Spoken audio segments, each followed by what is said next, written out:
In this series, I challenge myself to learn Ravel's Ondine step by step from scratch. Join me on my journey. All right, next session of the day. Let's see what we've got to. So we have finished this introductory session with that very difficult ostinato, went over a transition which I've called in my mind the Sparklebridge because of these figures that are going on there. So this beautiful, sparkly, and have entered into ostinato land. So what we'll be starting with, because last time we've done the first sort of ostinato bar, the first arpeggio bar, I mean, is to connect the Sparklebridge with the first bar of the arpeggio section proper. It's funny, it's like always pianissimo, pianissimo everywhere. It's like, yeah, I remember. You know, we have to play this quietly and very, very, very nicely and softly. I haven't forgotten. So in an effort of proceeding with the note learning, watching back my last few sessions, I've noticed that like just reading these things note by note is not particularly entertaining to watch, so I'm going to try and break it up into more logical blocks now. That should also help me sort of like structure the more difficult bits better in my mind. So let's give that a go. Let's see if this makes for a better practice experience for me and for you. So starting from bar 15 then.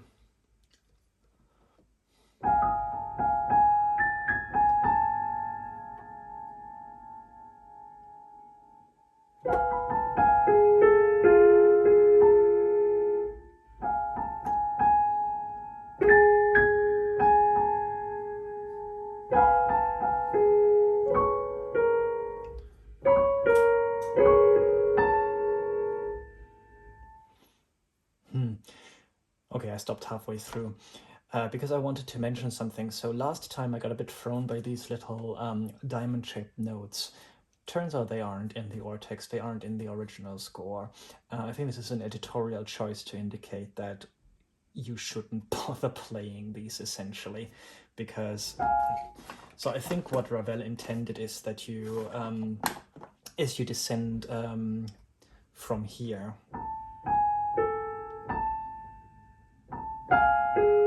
That you go down with your right hand here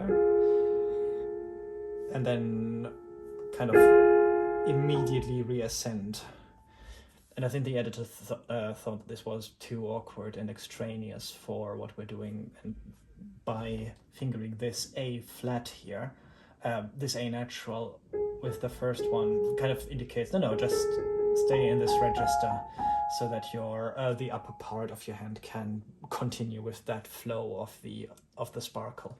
So in other words, if I play from here, rather than doing this,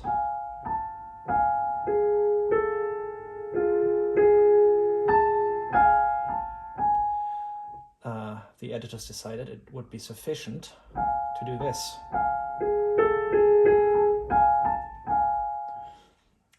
And I guess they used the diamond shape, which usually, like in strings, this is meant to denote a harmonic, where you don't press fully on the string, but you let it swing around a note that you're forming with your finger to create overtones, to create an overtone-rich sound. I think what's happening here is essentially it says, don't worry, this is already in the general shimmer of what you're playing. You don't need to expressly make this sound by pressing this key. And I'm a little bit in two minds about this. I always, like, I don't mind a shortcut, but like this, that doesn't seem very hard. I guess it is a little bit awkward with the overlap of the hands, but so what I'm saying is I'm in two minds whether we should go with the editorial suggestion of omitting this note or whether we should go with the original intention of playing this, because the editor is right in that it won't make any any big difference on the listening experience. So it depends on how purist we want to be.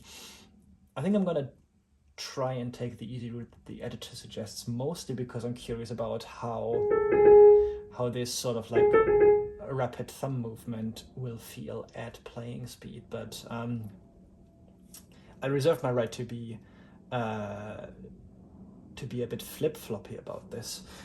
Anyway, I'm spending all of my time talking, and I'm not doing a lot of playing. So let's fix that balance, eh?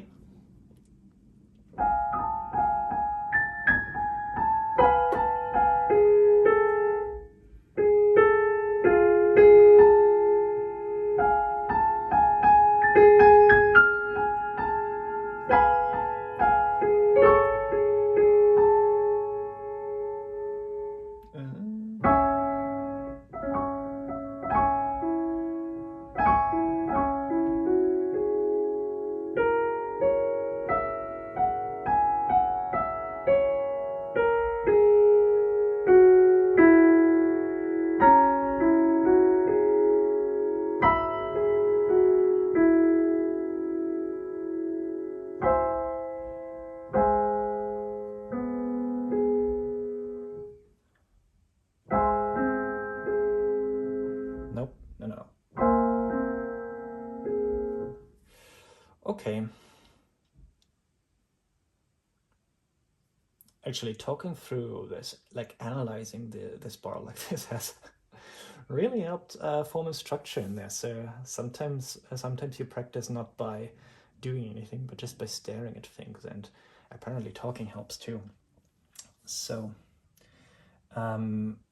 let's tie this together even further with the 4 bars from 12 to 15. So the remaining bits of the ostinato introduction, and then the whole of the Sparklebridge.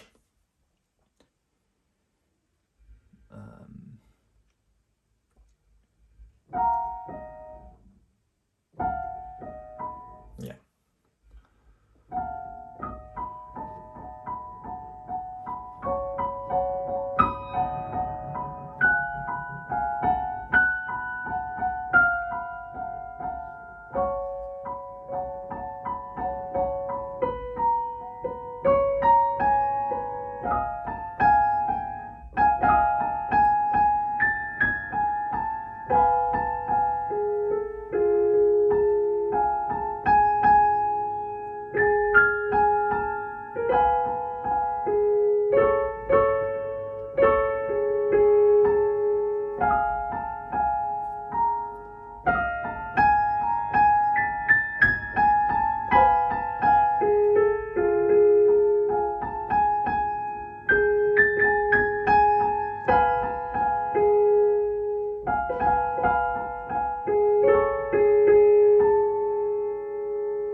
Right?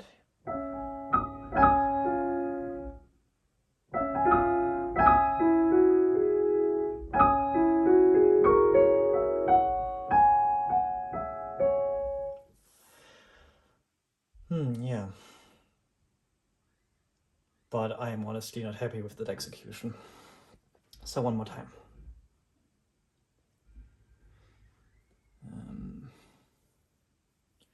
I always get confused here at this stage. Okay, yeah.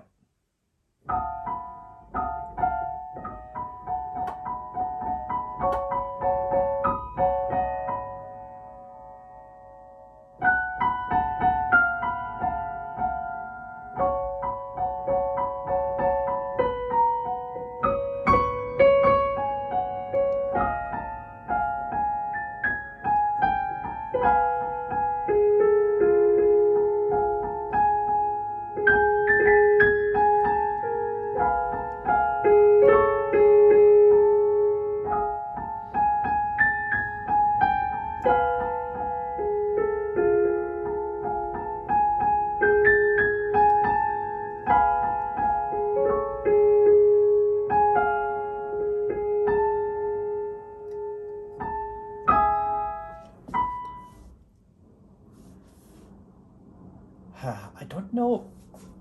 I don't know how it wants me to finger this going from the Sparklebridge to the ostinato, because naturally I'll end here with my fifth, right? But then in order to bridge this, it's a bit of an awkward stretch.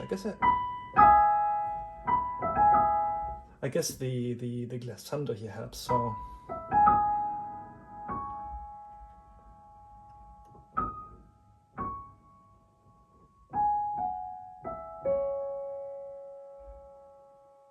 yeah, okay. I think with enough preparation, that's okay. So one more time then.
You know, I will do this one more time because I really am struggling to remember that finger switch here in bar 12, and I'm worried that I'm forming the wrong muscle memory. And at this point in practice, it's always good to slow down. You know, one ongoing struggle that I have with this is that I feel so motivated to just speed up with the ostinato. That's all I want to focus on, this sort of like technical challenge. I guess for the bragging rights of it. But I need to slow down. I need to get the expression sorted first. And similarly, I'm so interested here in pulling the melody through that slowing down in order to just sort out my fingers, make sure that they don't get in a knot, is a real real exercise of willpower right now, right? So yeah, everybody send me some mojo. And yeah, let's just do what I think I should do rather than what I want to do.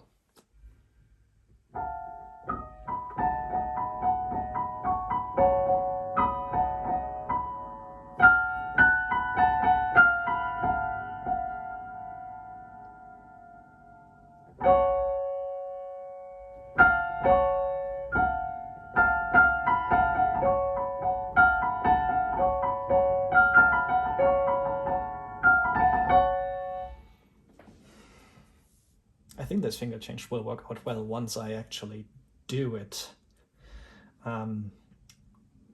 So what's actually throwing me here? Let's break this into its smaller constituent parts.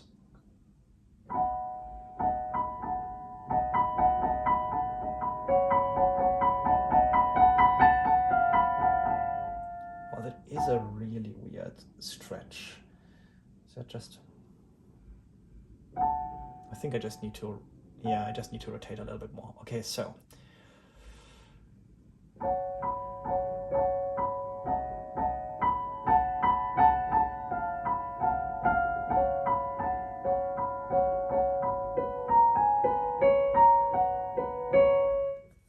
Okay, so...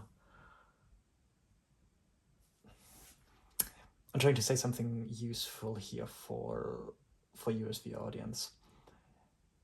I guess the trick here is to do root cause analysis. Practicing effectively is problem solving rather than overcoming hardship. So if something is disproportionately difficult, often there is an answer to the question of why, and it's usually because something needs to be adjusted. So here, by shifting my arm I can get myself into a position where this little figure here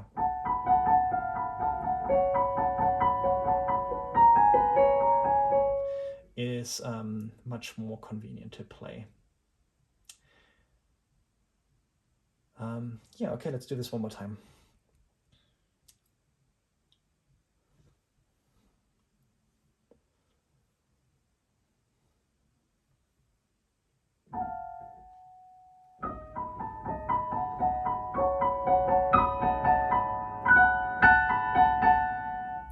Okay, now I'm running into my tripod here. Okay, some quick editing break. Blur cut. This is the magic of music. Sometimes it just moves you. So, okay, where were we?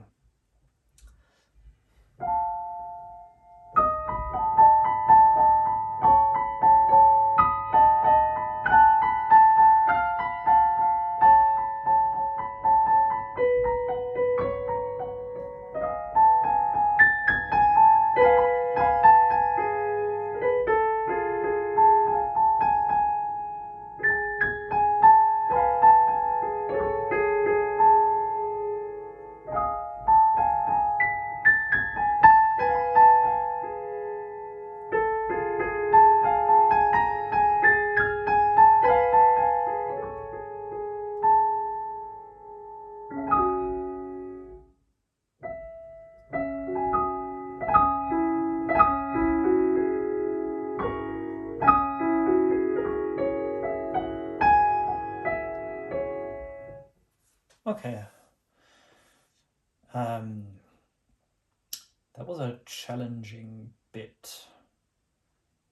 But I think we made some measurable progress here.